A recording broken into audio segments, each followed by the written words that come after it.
ध्यान दो बच्चों।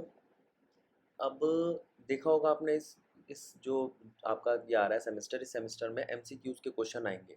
तो उसके हिसाब से हमने अब चैप्टर वाइज आपके एमसीक्यूज़ क्वेश्चन स्टार्ट करे हैं। जैसे आपके मैथ के सर गौरव सर देते हैं मैथ वाले क्वेश्चन एमसीक्यूज़ के, उसी तरीके से इस फिजिक्स के भी अब आपके एमसीक्यूज़ के क्वेश्चन आया करेंगे। ठीक है, अगर किसी बच्चे को वो मैथ्स के क्वेश्चंस चाहिए, ठीक है, तो वो बच्चा डिस्क्रिप्शन बॉक्स में देख सकता है। मैथ्स के क्वेश्चन आपको वहाँ मिल जाएंगे, वो वीडियोस मिल जाएंगी। आगे चलते हैं। देखो,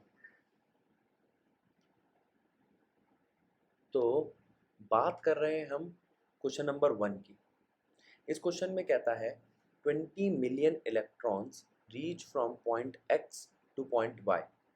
ठीक है, तो यहाँ पे नंबर ऑफ इलेक्ट्रॉन्स आपको दिए गए हैं 20 मिलियन। मिलियन का मतलब यहाँ पे क्या है आपका 10 रेज टू द पावर 6। ठीक है, आगे क्या कहता है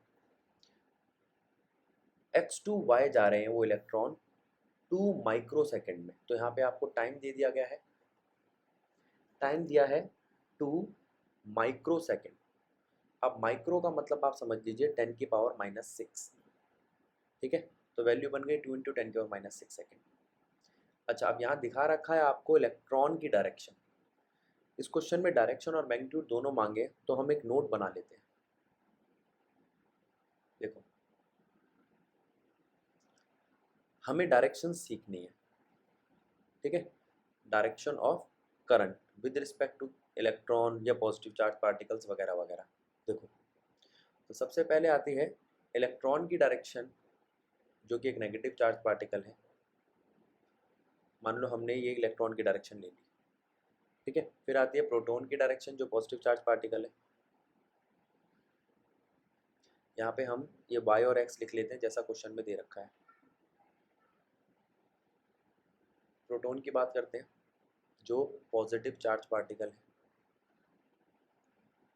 अल्फा पार्टिकल की बात कर सकते हैं हम, वो भी पॉजिटिव चार्ज पार्टिकल है। ठीक है,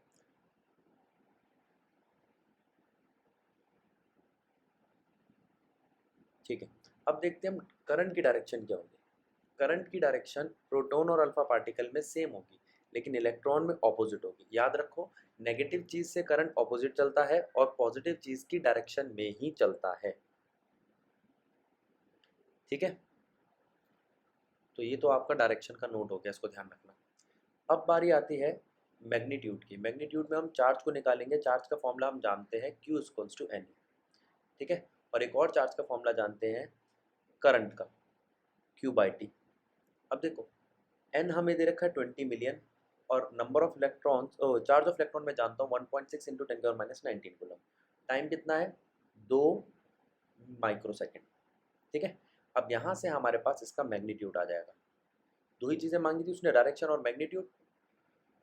अब ध्यान रखना है इसकी यूनिट क्या रहेगी, कूलम पर सेकेंड या एम्पियर। ठीक है, अगले क्वेश्चन की तरफ बढ़ते हैं। यहाँ पर हमने जो जो चीज़ें देखी ज़रा उस पर ध्यान दे लो।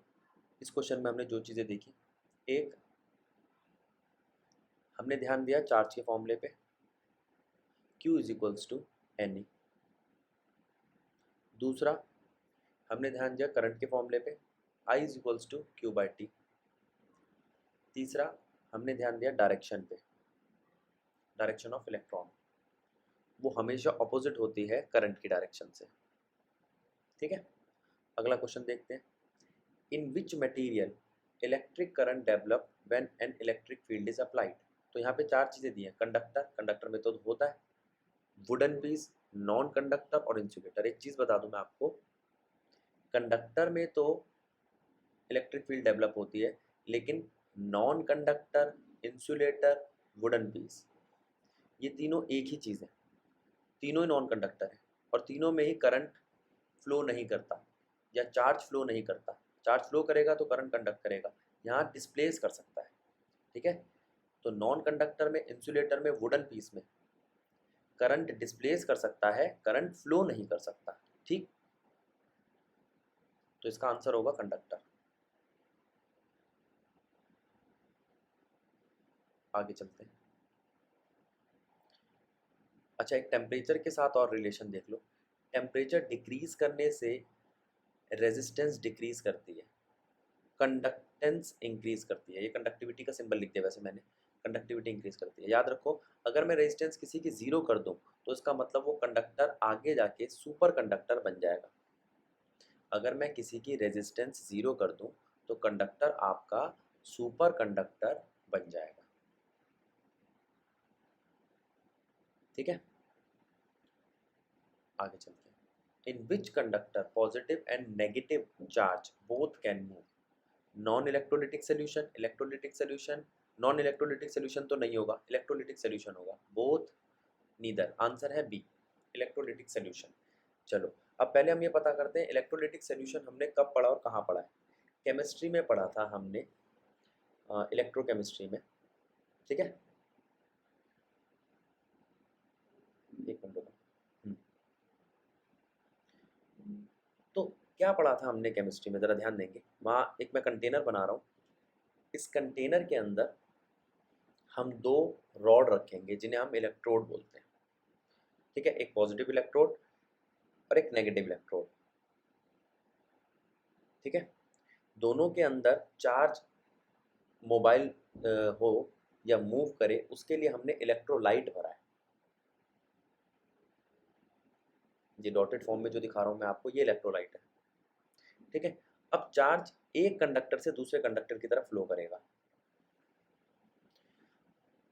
अब यहाँ पे फ्लो जो चीज़ करेगी वो है चार्ज, यानी कि इसके लिए चार्ज कैरिंग सोल्यूशन चाहिए, यानी कि इलेक्ट्रोलिटिक सोल्यूशन चाहिए। ठीक है, नॉन इलेक्ट्रोलिटिक सोल्यूशन नहीं चाहिए, तो इसका आंसर ए होगा। तो आयंस होना जरूरी है यहाँ पे एज अ चार्ज कैरियर। और अगर मैं बात करूं आपसे नॉन इलेक्ट्रोलाइट की, तो उसके अंदर चार्ज कैरियर नहीं होते। ठीक है, आगे चलते हैं।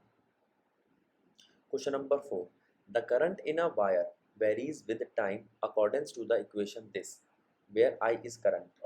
अब हम जानते हैं जो करंट दे रखा है इससे आपको चार्ज की क्वांटिटी निकालनी है। ठीक है, करंट का एक फॉर्मूला होता है D Q by D T.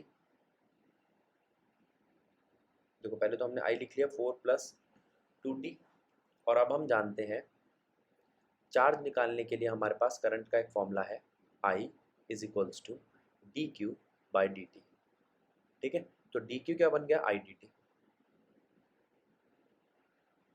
I हमारे पास दे रखा है, हमें बस उसको टाइम की रिस्पेक्ट में डिफरेंशिएट करना है।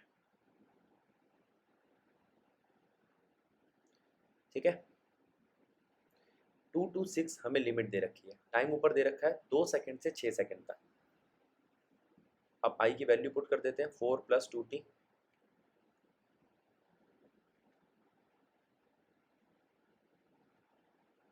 ठीक है, 4 का इंटीग्रेशन क्या आएगा 4t, और 2t का इंटीग्रेशन क्या आएगा 2t²। लिमिट ध्यान रखना 2t²/2। जिनको इंटीग्रेशन नहीं आता, जिनके पास मैथ नहीं है, वैसे तो बहुत आसान सी है, उनके लिए मैं बता देता हूँ। इंटीग्रेशन ऑफ टी की power n with respect to D T. ध्यान रखना डी टी के रिस्पेक्ट में सिर्फ टी का इंटीग्रेशन होगा और किसी फिजिकल क्वांटिटी का नहीं। वो होगा टी की power n+1 divide by n+1। ठीक है, पावर बढ़ जाएगी और उसी से डिवाइड कर दिया जाएगा, इसको नोट में डाल लो। आगे चलते हैं।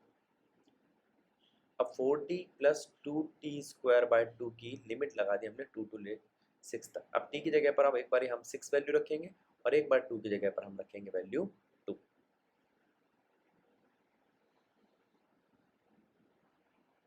और माइनस कर देंगे।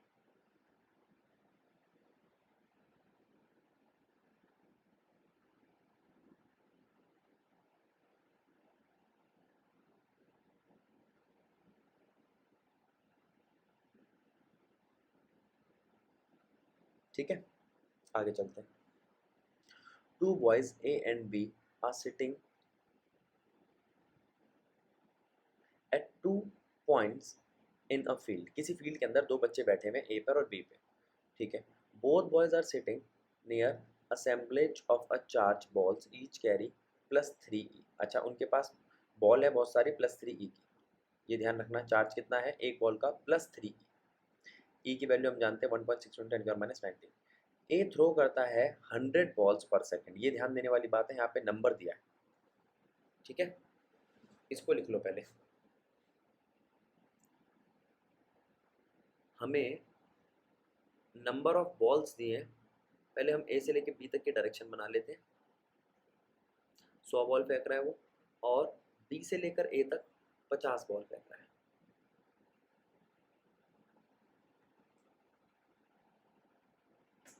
ठीक है,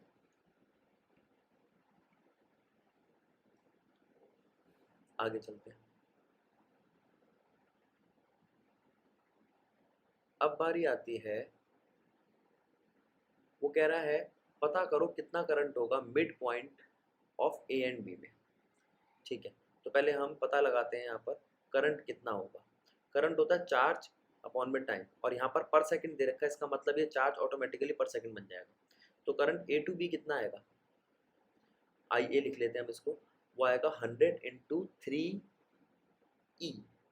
ई की वैल्यू हम जानते हैं 1.6 × 10⁻⁻60, और इसकी यूनिट बनेगी आपकी कूलम पर सेकंड। अभी कूलम मत डालो, अभी खाली पर सेकंड डालो। कूलम हमें ई के अंदर मिल जाएगा 100 × 3 × 1.6 × 10⁻⁻19 कूलम, ये आ गया आपका कूलम, ठीक है, पर सेकंड। आगे चलते हैं।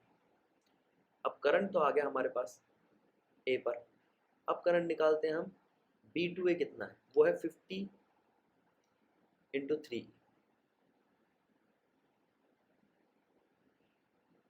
50 × 3 ई पर सेकेंड, ठीक है।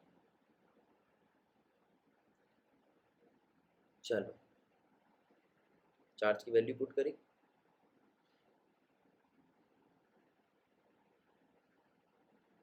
अब ये एक काम हो गया। दूसरा काम, अब हमें नेट चार्ज निकालना है।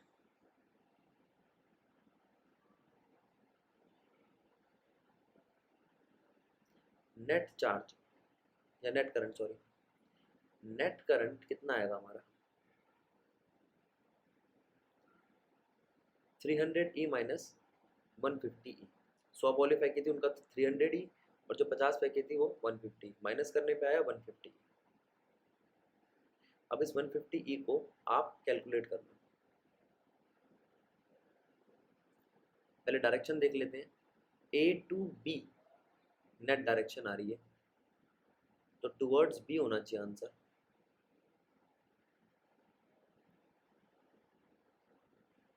डायरेक्शन में और मैग्नीट्यूड में 150 मल्टीप्लाई में 1.6 × 10⁻⁻19।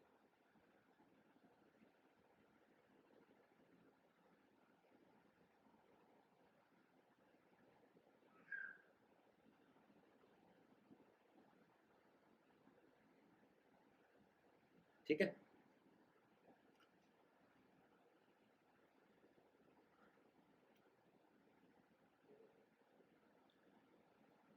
तो यहाँ जो ऑप्शन दिए हैं उनमें ए और बी में से देख लेना, ए टू बी में, ठीक है। कैलकुलेट करके देखना, जो भी आंसर आता है फिर आगे चलते हैं।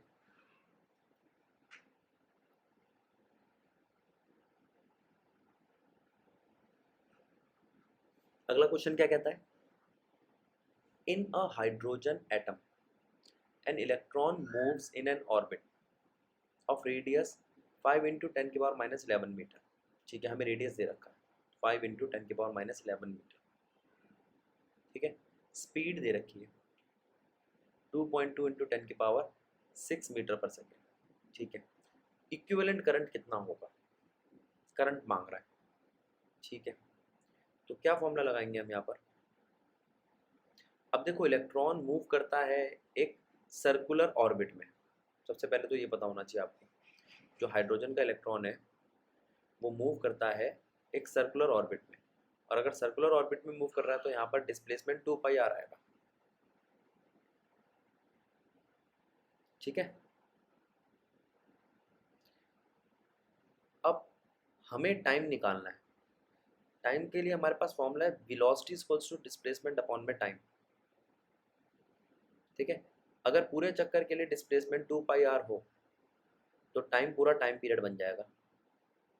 तो टाइम पीरियड लिख सकते हैं हम 2πr डिवाइडेड बाय v। ठीक है, तो यहाँ से क्या क्या चीज़ें आ गई। करंट क्या होता है, चार्ज अपॉन में टाइम पीरियड। टाइम पीरियड की वैल्यू अभी हमने ऊपर निकाली है, तो वो बन गया E अपॉन में 2πr बाय v, यानी कि E भी अपॉन में 2πr, जिसमें हमारे पास E है, V है, R है, तो करंट आ जाएगा। ये क्वेश्चन पूछा था उसने। अगला क्वेश्चन देखते हैं। एक रीजन है जहाँ पर 10 की पावर 19 अल्फा पार्टिकल्स है, 10 की पावर 19 प्रोटॉन्स है जो लेफ्ट के डायरेक्शन में जा रहे हैं, और 10 की पावर 19 इलेक्ट्रॉन्स है। तो सबसे पहले तो हमें अल्फा पार्टिकल के बारे में पता होना चाहिए कि अल्फा पार्टिकल होता क्या है। तो नोट में डाल लो,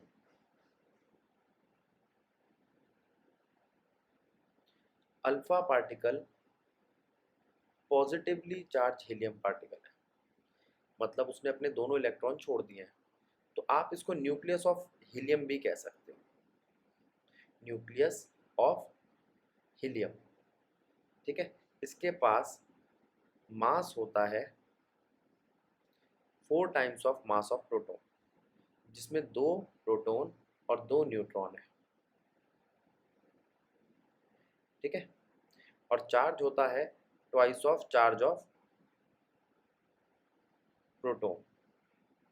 ठीक है, इलेक्ट्रॉन मत बोल देना इसको, ई का मतलब होता है क्वांटम, यानी कि 2 इंटू 10 1.6 इंटू 10 की पावर -19 कूलम। खत्म कहानी। चलो, अल्फा पार्टिकल के बारे में पता चल गया, अब डायरेक्शन के बारे में पता करते हैं। उसने कहा है इलेक्ट्रॉन राइट की तरफ मूव कर रहा है और अल्फा पार्टिकल और प्रोटॉन लेफ्ट की तरफ। ठीक है, तो देखते हैं अल्फा पार्टिकल की डायरेक्शन, प्रोटॉन की डायरेक्शन और इलेक्ट्रॉन की डायरेक्शन को।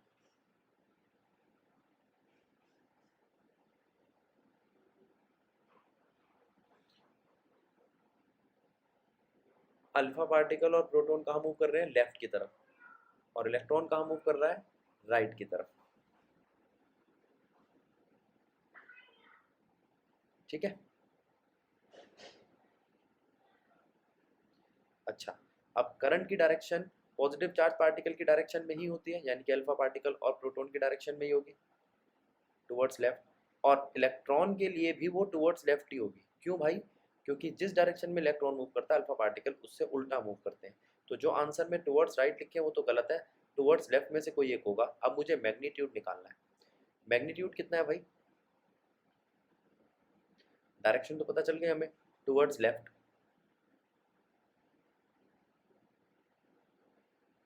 अब मैग्नीट्यूड कितना है,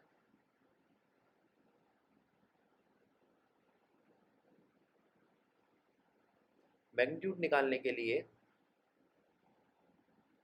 हमने ऊपर दी हुई इक्वेशन में से 10 की पावर 19 अल्फा प्लस 10 की पावर 19 प्रोटॉन और 10 की पावर 19 इलेक्ट्रॉन ले लिए, तीनों को ऐड किया है क्योंकि तीनों में करंट की डायरेक्शन सेम है।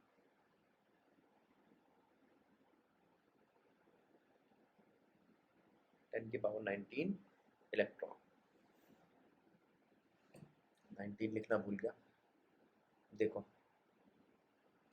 अब अल्फा की वैल्यू लिख दी 1.6 इंटू 10 की पावर -19, प्रोटॉन की लिख दी 1.6 इंटू 10 की पावर -19 और इलेक्ट्रॉन की लिख दी, और तीनों को ऐड कर दो, जो आपके पास वैल्यू आएगी उसको चेक कर लेना।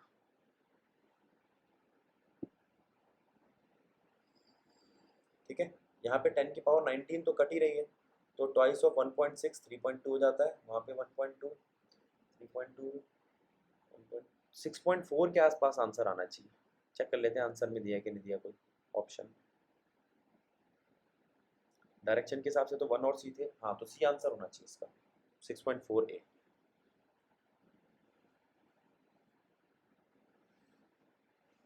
ठीक है, अब अगला क्वेश्चन क्या आता है,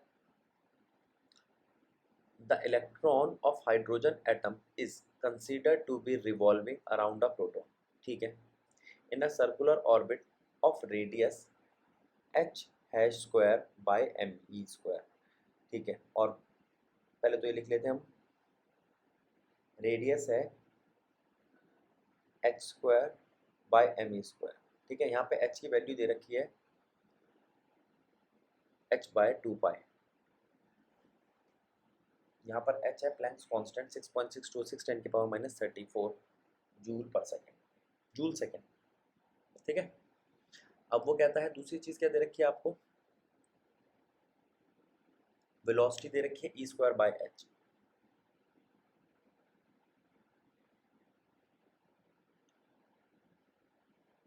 आगे आगे चलते हैं। अभी थोड़ी देर पहले मैंने आपको एक फॉर्मूला बताया था, तो उसको रिपीट नहीं करूंगा, कि वेलोसिटी होती है डिस्प्लेसमेंट अपॉन में टाइम, 2πr अपॉन में कैपिटल T। तो वहां से T की वैल्यू आ जाती है 2πr अपॉन में v।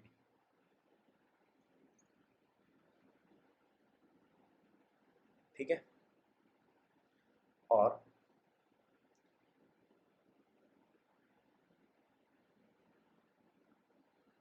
करंट की वैल्यू है चार्ज अपॉन में टाइम, तो E अपॉन में 2πr अपॉन में v, क्योंकि वहां पर ऊपर लिखा हुआ है इलेक्ट्रॉन ऑफ हाइड्रोजन। v ऊपर ले जाता हूं मैं। ठीक है, अब I की वैल्यू क्या आई, EV अपॉन में 2πr।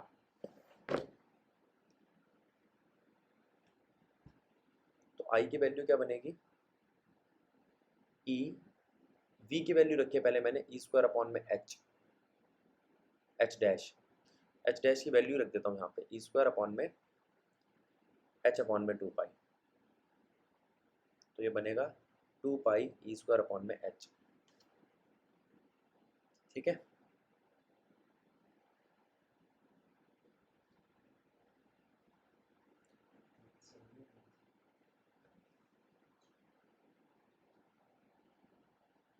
अब 2π e² बाय h वैल्यू रखी है यहाँ पे। अब दूसरी वैल्यू रख लेते हैं r की, 2π h² बाय m। यहाँ पे भी h की वैल्यू रखनी पड़ेगी।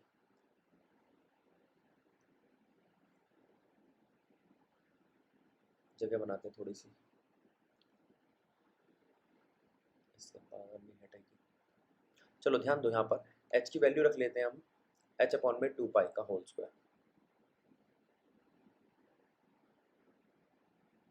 अपॉन में m। ठीक है, आगे चलते हैं।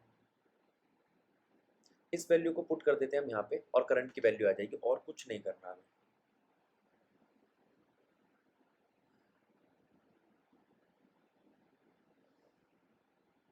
स्क्वायर था यहाँ पे, एक मिनट रुको,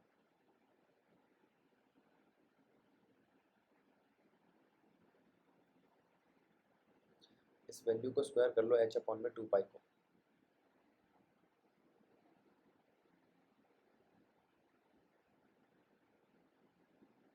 और अब ध्यान देना कि अगली बारी से EV अपॉन में 2πr को बोहर के ऑर्बिट में इलेक्ट्रॉन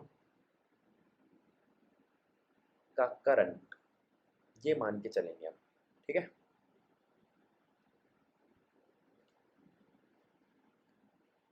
तो इसको सॉल्व कर लेना, आंसर आ जाएगा आपका। ये हो गया आपका क्वेश्चन नंबर 8। इसका स्क्वायर कर लो बेटा एक बारी, h का स्क्वायर और 2π का square.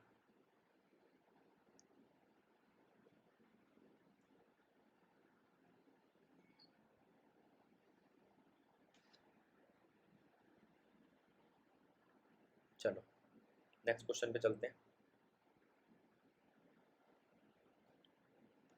The amount of charge q passing at time t through a cross section of wire q is equals to this, the value of current for time this। अब वो charge दे रखा है आपको, current हम जानते हैं dq/dt होता है।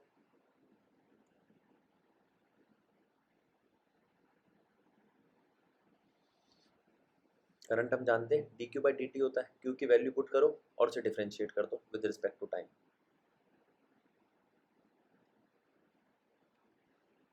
5t² + 3t + 1। तो करंट बनेगा आपका differentiation of 5t² + 3t + 1, 5 2t + 3। ये वैल्यू आएगी आपके करंट की। यहाँ पे टी की वैल्यू पुट कर देना जो क्वेश्चन में दे रखी हो, जैसे 5 दे रखी है, 53 आंसर दिखाई दे रहा है यहाँ से, ऑप्शन होगा 53 सी पार्ट। आगे क्वेश्चन नंबर 10 क्या कह रहा है, if we consider a mechanism where the end of cylinder are supplied with fresh charge to make up for any charge neutralization by electron moving inside a conductor। ठीक है, तो अगर जो आपका कंडक्टर है, ठीक है, वो एक रेगुलर सिलेंडर है, तो उसके अंदर क्या क्या चीज़ें कांस्टेंट रहेगी। पहले हम सिलेंडर बना लेते हैं। अगर इसका एरिया चेंज नहीं हो रहा, इसकी लेंथ चेंज नहीं हो रही, एरिया मतलब एरिया क्रॉस सेक्शन, और करंट जो हम भेज रहे हैं इसमें वो चेंज नहीं हो रहा, तो यहाँ पर क्या क्या चीज़ें कांस्टेंट रहेगी। ए पार्ट में कह रहा है there will be steady electric field inside the body, हाँ ठीक है। There will be in a continuous current rather than a current for short time period, हाँ ठीक है। ए और बी दोनों ऑप्शन ठीक लग रहे हैं, तो मेरे हिसाब से कुछ आंसर होना चाहिए C. Both A and B are correct. ठीक है, तो यहाँ पर इलेक्ट्रिक फील्ड भी कांस्टेंट है और कंटिन्यूअस करंट वो भी कांस्टेंट है। ठीक है, अब वो कह रहा है आप एक बात को समझो, इस कंडक्टर के अंदर अगर यहाँ पर area of cross section decrease या इंक्रीज कर रहा होता तो सिर्फ एक करंट कांस्टेंट रहता, इलेक्ट्रिक फील्ड कांस्टेंट नहीं रहती। लेकिन अभी के लिए इलेक्ट्रिक फील्ड भी कांस्टेंट है और करंट भी कांस्टेंट है, इसलिए ऑप्शन होना चाहिए सी। समझो इसको, फिर आगे बढ़ते हैं।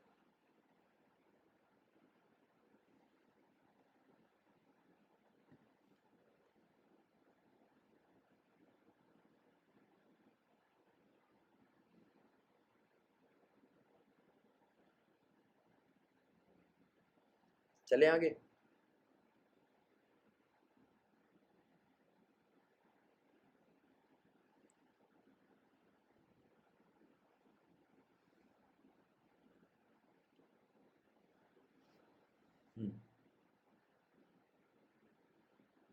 इस पे फ्रेश चार्ज जो लिखा है इस पे ध्यान दे लेना एक बारी, मतलब ये कुछ भी नहीं है, जो चार्ज है वो कांस्टेंट रहा है, जो भी अगर चार्ज अंदर इलेक्ट्रॉन का न्यूट्रलाइज हो गया तो उसको हमने फ्रेश चार्ज देके कांस्टेंट कर दिया। आगे चलते हैं।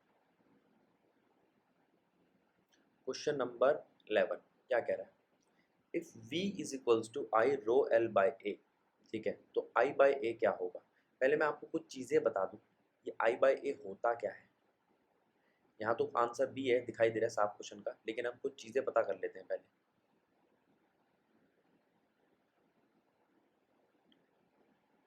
देखो, एक J करंट डेंसिटी होती है, जिसका मतलब है करंट पर यूनिट एरिया, ठीक। दूसरा रेजिस्टिविटी, जिसका मतलब है स्पेसिफिक रेजिस्टेंस।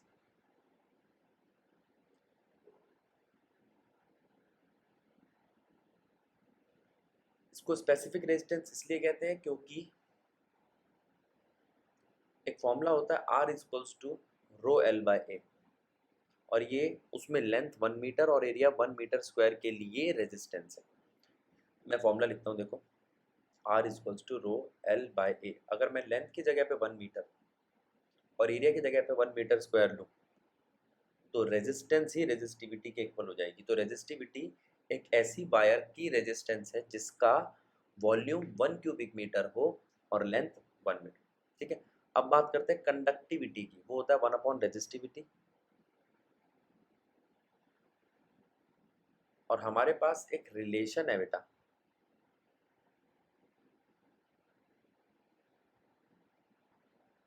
कंडक्टिविटी का, इलेक्ट्रिक फील्ड का और करंट डेंसिटी का, उस पर ध्यान देंगे।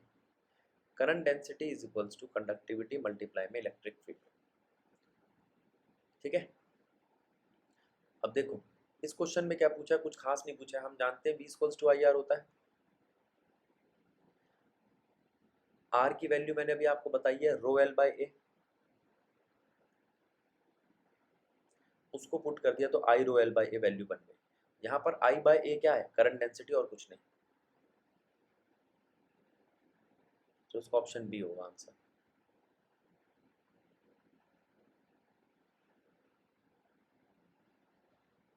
आगे चलते हैं। अब देखो इस क्वेश्चन में क्या कह रहा है।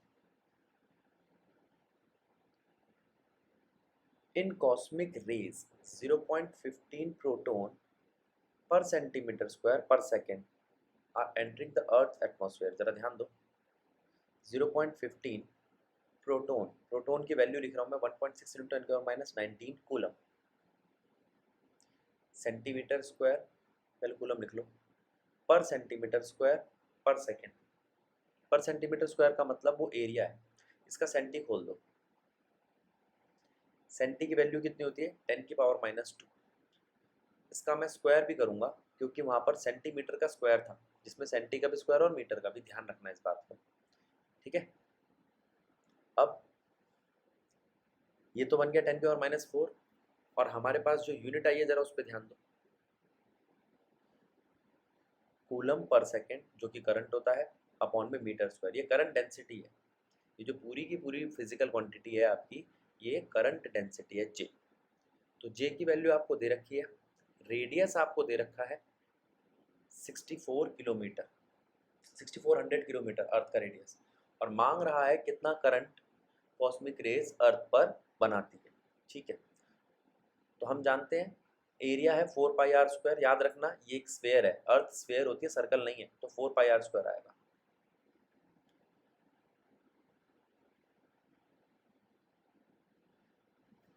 आर की वैल्यू 6400 रखी, वैल्यू निकाल लेना। अब हम जानते हैं जे होता है करंट अपॉन में एरिया, तो करंट की वैल्यू आ जाएगी यहाँ से,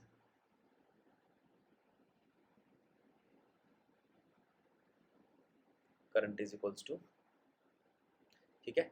कोई दिक्कत, इस बात को समझो। क्वेश्चन नंबर 13 देखते हैं क्या कह रहे हैं। A wire is stretch so as to change its diameter by 0.25%, ठीक है। पहले तो आप एक बात समझ लो, स्ट्रेच वाले क्वेश्चन कैसे करने। देखो, अगर कोई भी स्ट्रेच वाला क्वेश्चन आता है तो उसका मतलब क्या है, पहले इस बात पे ध्यान दो। ये एक वायर है जिसका वॉल्यूम V है, area of cross section A है, लेंथ L है। अगर इस वायर को स्ट्रेच करके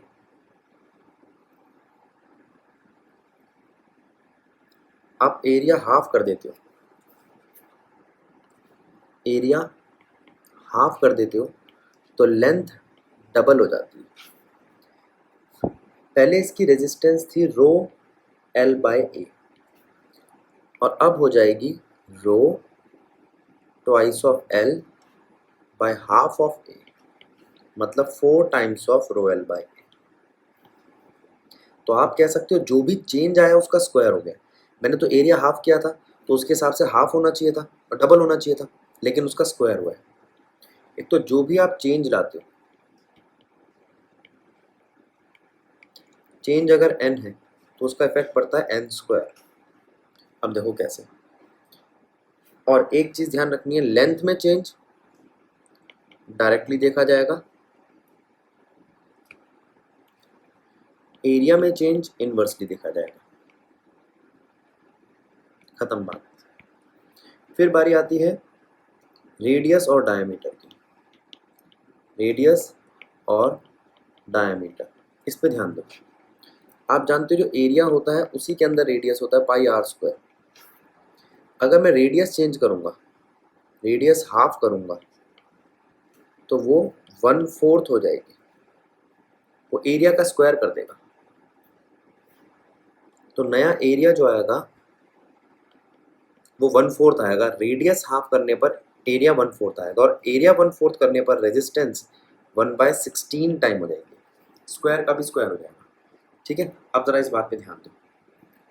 अगर मैं लेंथ इंक्रीज करता हूं n टाइम्स, तो रेजिस्टेंस इंक्रीज होती है, n स्क्वायर टाइम्स, एक पॉइंट बना लो।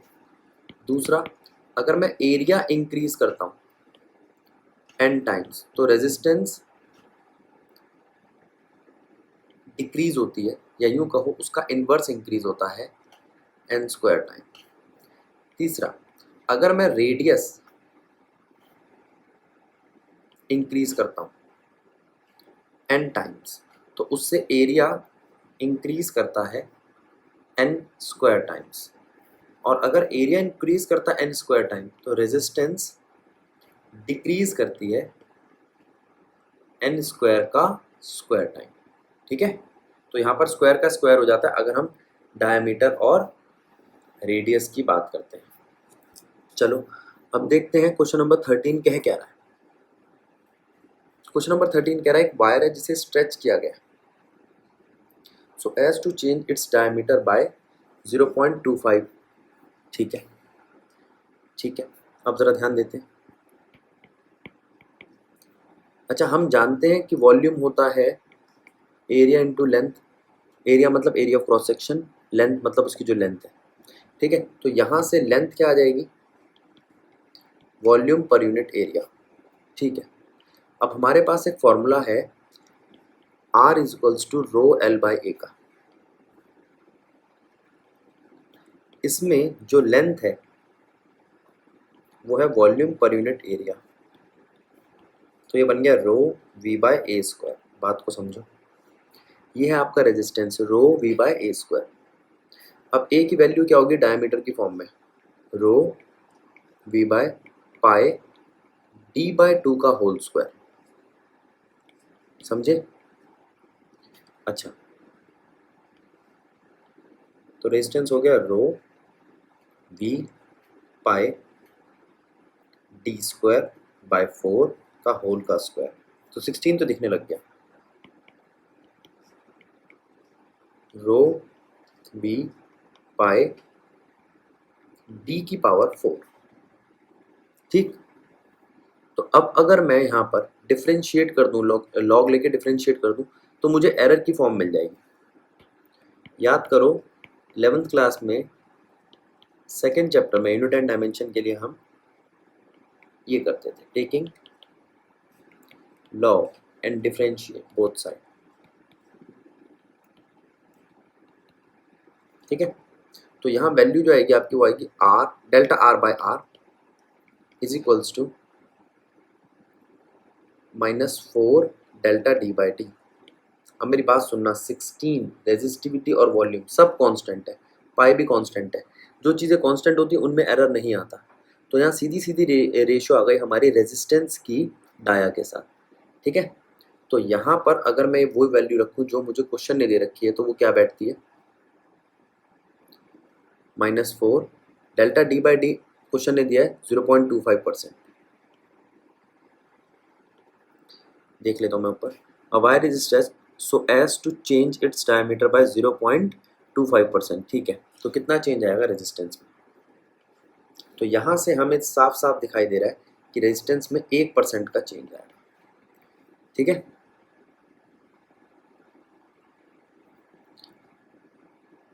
तो रेजिस्टेंस 1% इंक्रीज कर जाएगी। आंसर होगा सी। याद क्या रखना है, ये वाला पोर्शन, ये एरर से आया है। आगे चलते हैं। The resistance of 10 metre long, length दिए, wire is 10 ohm, if its length increased by 25%। ठीक है, अगर उसकी लेंथ 25% बढ़ा दी जाए स्ट्रेच करके यूनिफॉर्मली तो रेजिस्टेंस क्या होगा नया वाला। तो पहले तो पुराना वाला लिख लो, R is equals to rho L by A होता है। एल डैश कितना है, एल प्लस 25% ऑफ एल, मतलब एल प्लस 1/4 ऑफ एल, यानी कि 5/4 एल, ये एल डैश है। तो आर डैश या आर न्यू कितना होगा, rho L dash A dash. अब ज़रा ध्यान दो, ए डैश कैसे निकालेंगे, जो वॉल्यूम था पुराना वो बराबर है अब जो नया वॉल्यूम है, तो यहाँ से ए डैश आता है आपका A L by L dash. A तो ए है, एल डैश है 5/4 टाइम्स ऑफ एल। तो यहाँ से ए डैश कितना आया 4/5 टाइम्स ऑफ ओरिजिनल में। अब वो दोनों बातें यहाँ पुट कर दो आप आर डैश निकालने के लिए। रो 5/4 एल और ये 4/5 ए। अब देख ये सॉल्व करा है मैंने आपको समझाने के लिए, वरना मैं सीधा ही कह देता है स्क्वायर होगा, और अब भी स्क्वायर ही हो रहा है। देख लो 5/4 का square rho L by A, original area. तो 25/16 of R is equals to new R. ठीक है, अब 25/16 तो आ गया आपका। अब 25/16 को ओरिजिनल आर जो हमें ऊपर क्वेश्चन में दे रखा है 10, उसके साथ मल्टीप्लाई कर दो।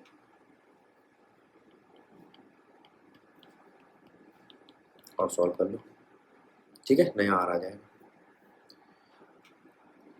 अगला क्वेश्चन देखते हैं, क्वेश्चन नंबर 15 क्या कह रहा है।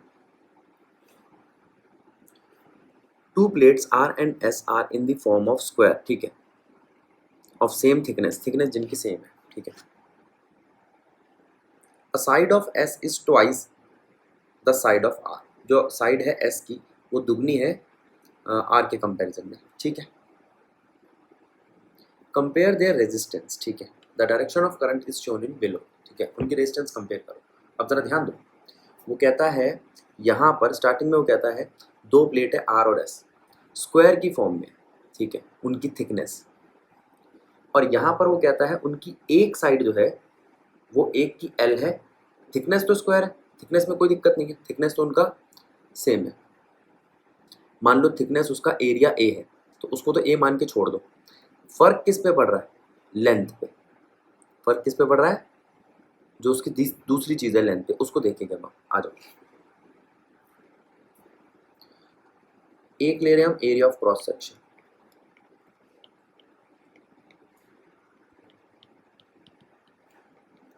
ए, और एक है थिकनेस डी। तो एरिया क्या हो जाएगा, लेंथ इनटू थिकनेस। तो इसमें एरिया एस के लिए और एरिया दूसरी बार हमने आर मानी थी, आर के लिए अलग अलग आएगा। जो आर के लिए आएगा वो होगा लेंथ इंटू डी, और इसके लिए जो आएगा twice of length into D, ठीक।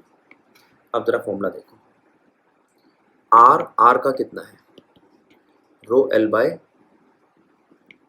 ए, ठीक है। अब फॉर्मूला देखो, rho L by L into D, और आर एस का कितना है, rho L S A S, rho twice of L, length double हो गई है। एरिया देखे तो उसमें भी लेंथ डबल है। तो यहां से अगर मैं देखूं तो 2 तो कट जाता है, तो ये तो सेम आ गया। ऊपर और नीचे वाली वैल्यू देखो, तो रेशियो जो है आर आर और आर एस की वो कितनी आ रही है, आर आर और आर एस की रेशियो है 1:1। बोथ हैव सेम डिस्टेंस, ठीक है। A wire has resistance 10 ohm if it is stretched by 1/10 of its length। अगर उसको खींचा जाता है 1/10 of its length, ठीक है, then its resistance is nearly by what। Original resistance तो दे रखी है आपको 10 ओम, ठीक है। अब एक फॉर्मूला लिख लो, R equals to rho L by original का, एक बना रहे हम आर डैश का, rho L dash by A dash, ठीक है।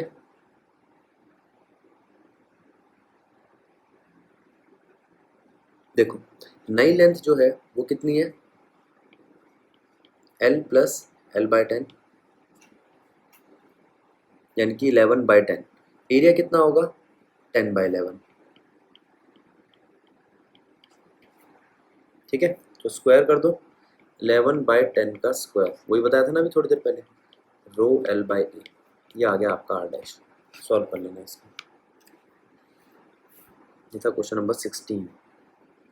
अब क्वेश्चन नंबर 17 क्या कहता है, when current flow through a copper wire, current density J, electric field E and motion of electron have direction such that J and E are in opposite direction। अच्छा, किस तरीके की डायरेक्शन होगी वो देखते हैं पहले।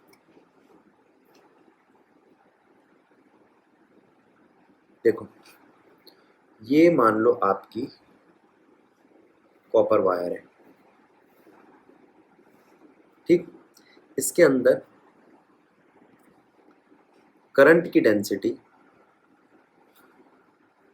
इलेक्ट्रिक फील्ड की डेंसिटी और जे की डेंसिटी, इलेक्ट्रिक फील्ड की डेंसिटी और जे की डेंसिटी तो सेम रहती है।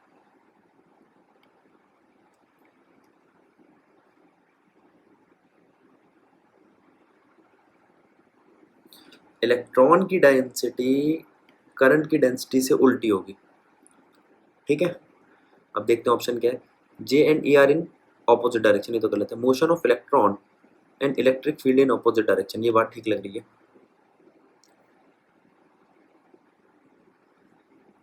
J and motion of electron are in same direction, ठीक है। J E and motion of electron in same direction.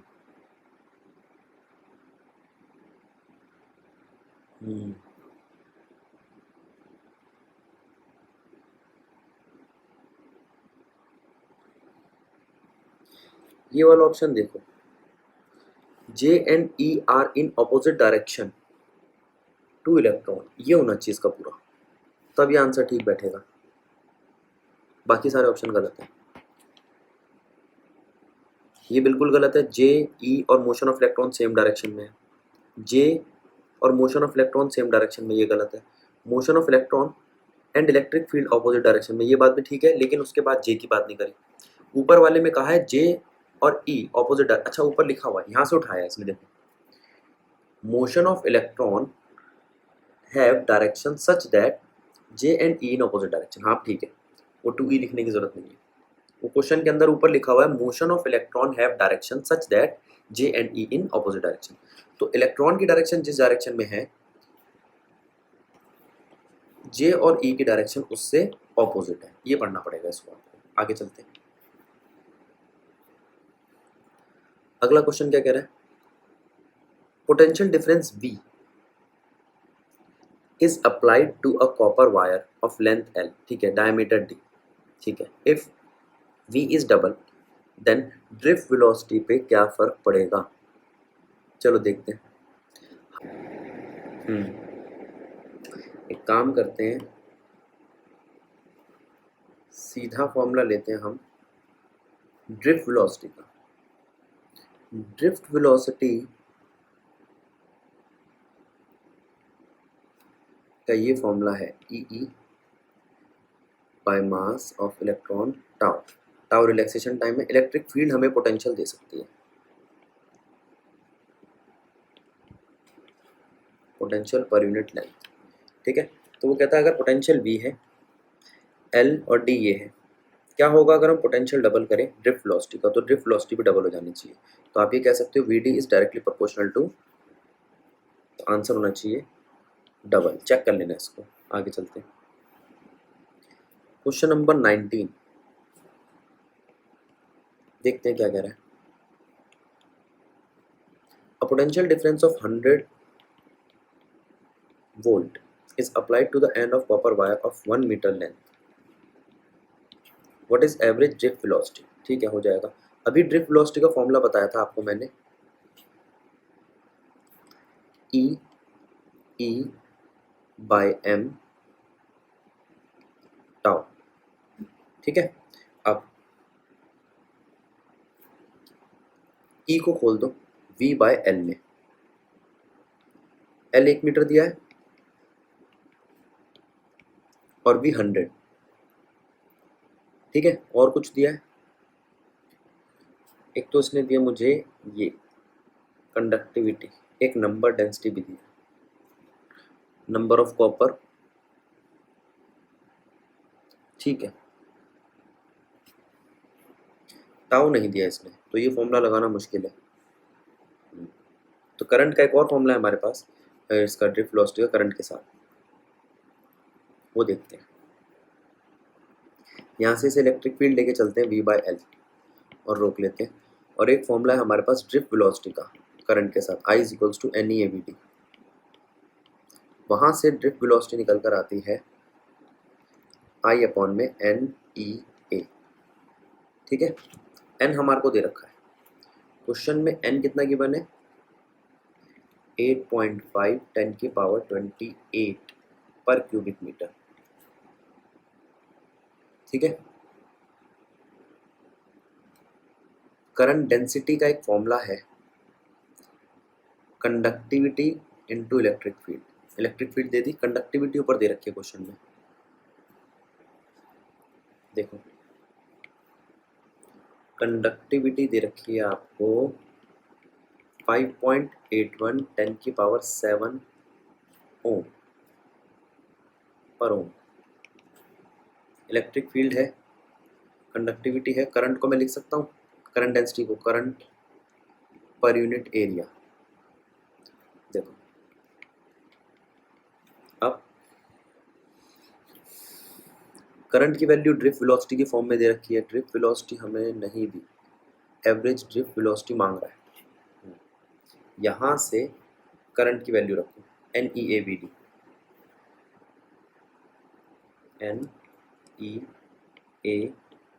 NEAVD divided by A, इससे A कट जाएगा आपका, बचा क्या सिग्मा और इलेक्ट्रिक फील्ड। अब देखो हमें दे क्या क्या रखा है, सिग्मा दे रखा है, इलेक्ट्रिक फील्ड दे रखा है, नंबर ऑफ टर्न्स दे रखे हैं, ई मैं जानता हूँ 1.6 × 10⁻19, ड्रिफ्ट वेलोसिटी मांगी है, हो गया क्वेश्चन,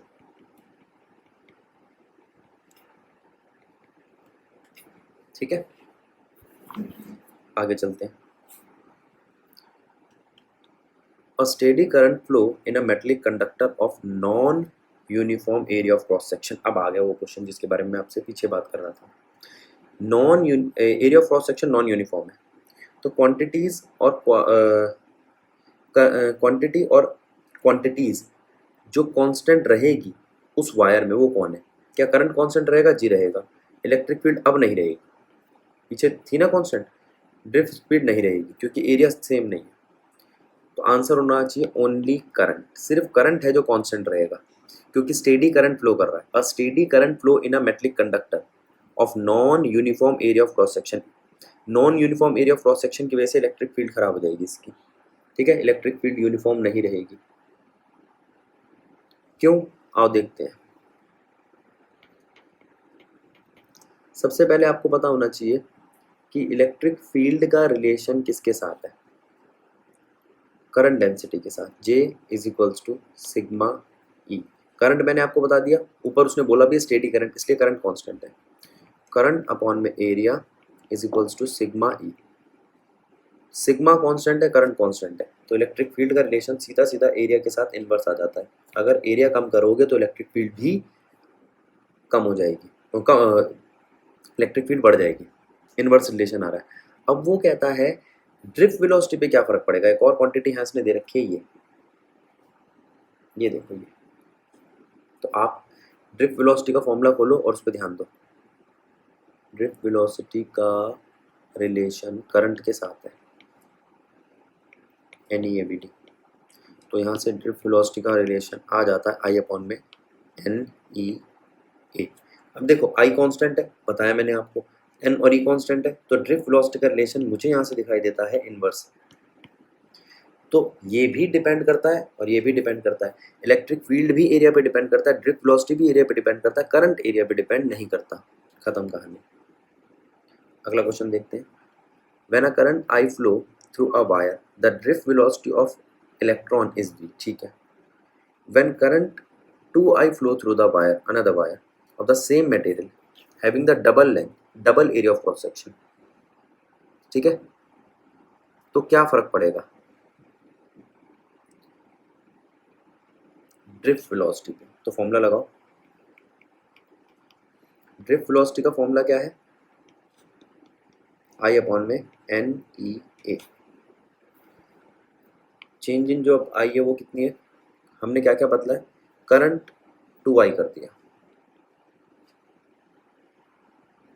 वायर सेम मटेरियल की है जिसकी लेंथ डबल है और area of cross section double है। लेंथ इस फॉर्मूले में मुझे कहीं दिखाई नहीं दे रही, ठीक है, तो ऑप्शन डी होना चाहिए क्योंकि ये 2 से 2 कट जाएगा, सेम, ठीक है। इससे एक चीज और पता चल गई, लेंथ चेंज करने से ड्रिफ्ट वेलोसिटी पे कोई फर्क नहीं पड़ता। आगे, assume that each atom of copper contributes 1 free electron। मान लो कि एक एटम एक ही इलेक्ट्रॉन देता है, ठीक है, एनसीईआरटी क्वेश्चन। एक एटम एक इलेक्ट्रॉन देता है, ठीक है। What is the average drift speed of conduction electron in a copper wire, area of cross section दे रखा है। कैरिंग करंट 1.5 एम्पेयर दे रखा है, ठीक है। करंट की डेंसिटी दे रखी है, कॉपर की डेंसिटी, और मास नंबर दे रखा है। सबसे पहले आप लिखोगे कॉपर की डेंसिटी कितनी है? 9 इंटू 10⁻³ kg पर क्यूबिक मीटर, ठीक है। तो आप ये लिखो सबसे पहले 63.5 ग्राम कॉपर, 63.5 ग्राम कॉपर के अंदर कितने एटम होते हैं। ये मोल कंसेप्ट है बेटा आपका। मोल कंसेप्ट कहता है एटॉमिक मास या मॉलिक्यूलर मास के अंदर एवोगैड्रो नंबर होते हैं एटम के, ठीक है। वो एवोगैड्रो नंबर है 6.022 10⁻23 एटम्स। 63 ग्राम में इतने एटम्स हैं, ठीक है। तो इतने ग्राम में कितने होंगे? 9 इंटू 10⁻³ kg में। मैं kg का k भी खोल रहा हूँ, 6.022 10⁻23 divided by 63.5 into 9 into 10⁻6 atoms. अभी बताया था हर एक एटम का एक ही इलेक्ट्रॉन कंट्रीब्यूट कर रहा है, तो इतने इलेक्ट्रॉन हो जाएंगे। मेरे पास अभी नंबर ऑफ इलेक्ट्रॉन्स आए हैं, मांगा है मुझसे ड्रिफ्ट वेलोसिटी, एन आ गया। अभी थोड़ी देर पहले हमने ड्रिफ्ट वेलोसिटी का फॉर्मूला पढ़ा था, आई अपॉन में N E A. Area of cross section दे रखा है इसमें 10⁻⁻7। क्वेश्चन हो गया। तो drift velocity is equals to N, जो पूरा नंबर अभी हम सॉल्व करके लाएंगे, ई 1.6 इंटू 10⁻⁻19, ए 10⁻⁻7। करंट कितना दे रखा है बेटा? 1.5 एम्पियर, ठीक है। और नीचे वैल्यू कितनी दे रखी है? 6.022 बाय 63.5 और 9।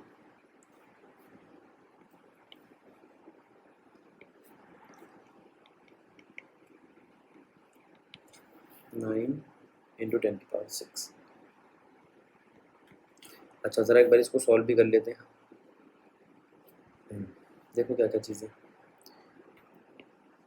1.5, ठीक है, ये 9 है, ये 6 है और ये 63 है।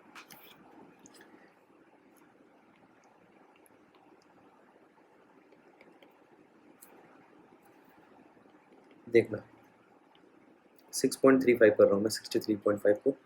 यहाँ पर एक 10 की पावर बची, ऊपर गई, एक कम कर दी, कितनी बची हुई है? 10⁻23,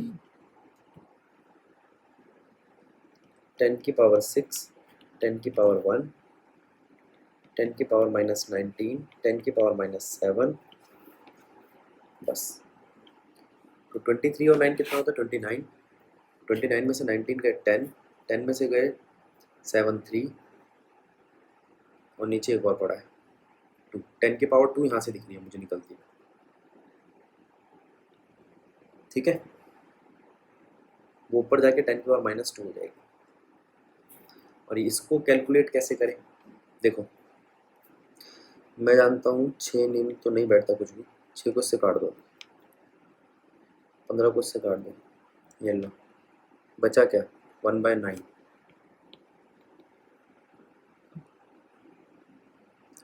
तो तकरीबन 1.1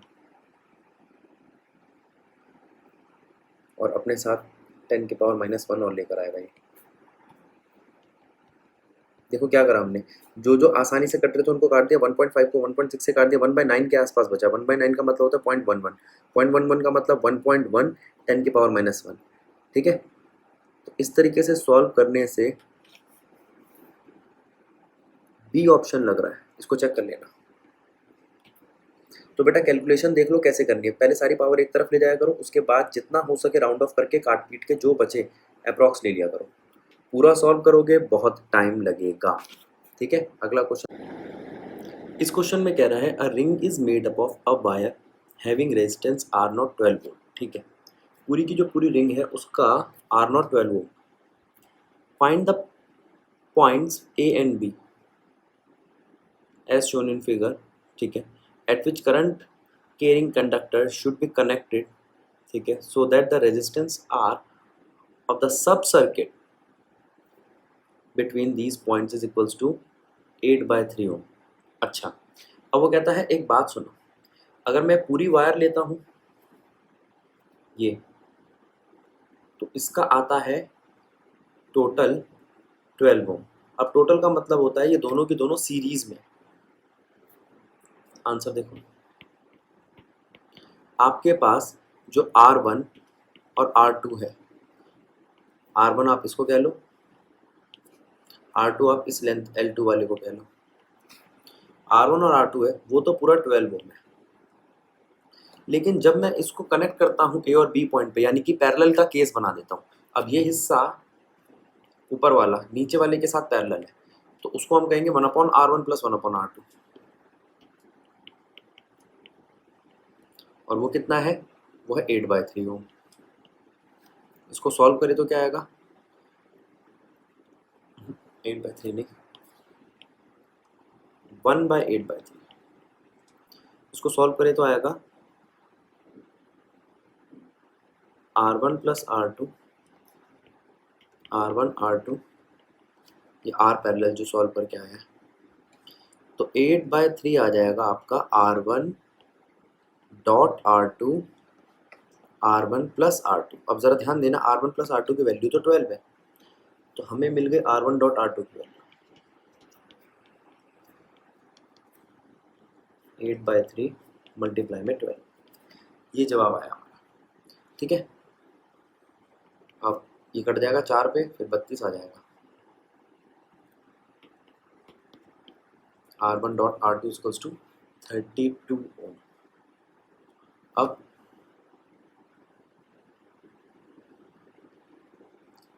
यहाँ से R1 आ रहा है आपका 32/R2 और R1 + R2 है आपका 12।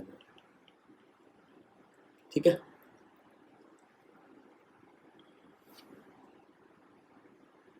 तो R1 + 32/R1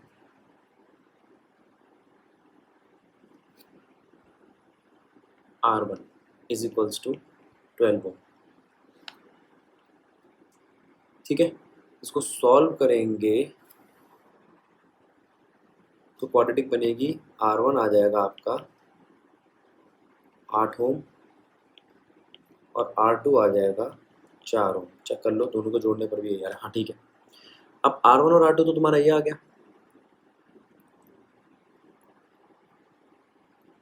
ठीक है, अब R1 को लेंथ के हिसाब से ले, तो R1 क्या है, ओरिजिनल जो टोटल है R0 बोल रहा हूँ मैं उसको, उसका L1 लेंथ है। ठीक है, देखो मैं बनाता हूँ इसको, R1 डिवाइड बाय उसकी लेंथ और R0 यानी कि टोटल डिवाइड बाय उसकी लेंथ।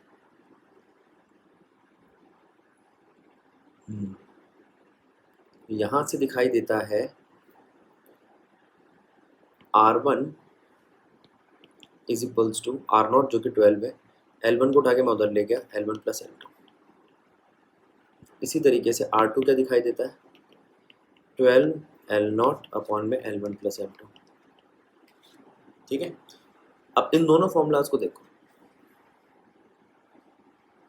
यहां से आपके पास रेशो आ जाती है R1 by R2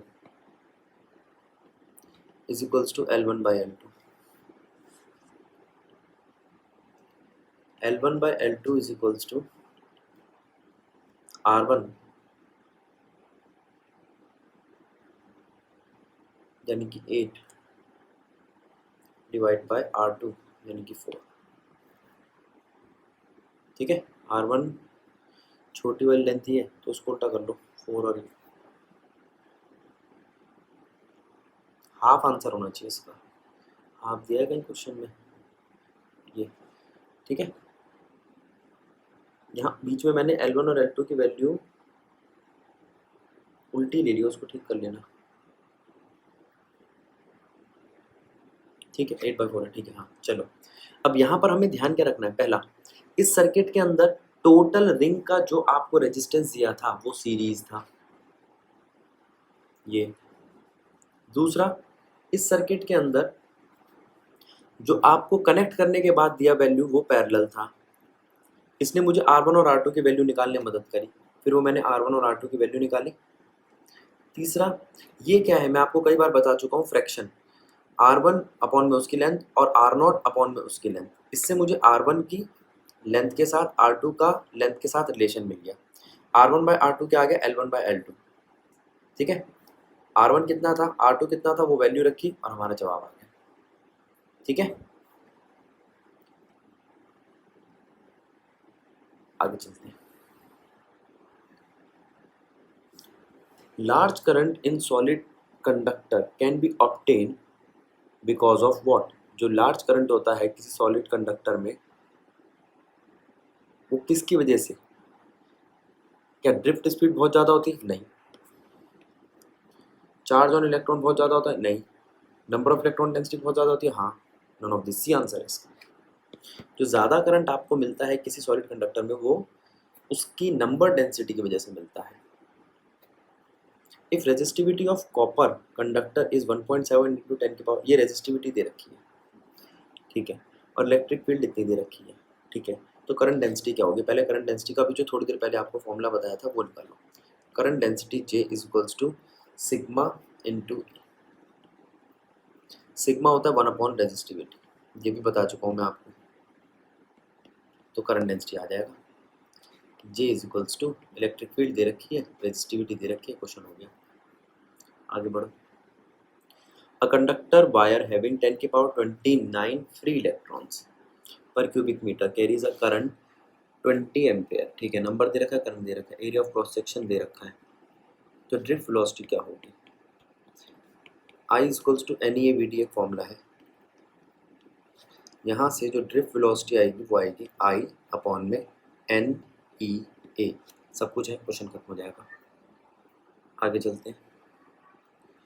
copper wire of cross section area this, resistivity this, carries a current 1 ampere. ठीक है, इलेक्ट्रिक फील्ड क्या होगी, फिर वही फॉर्मूला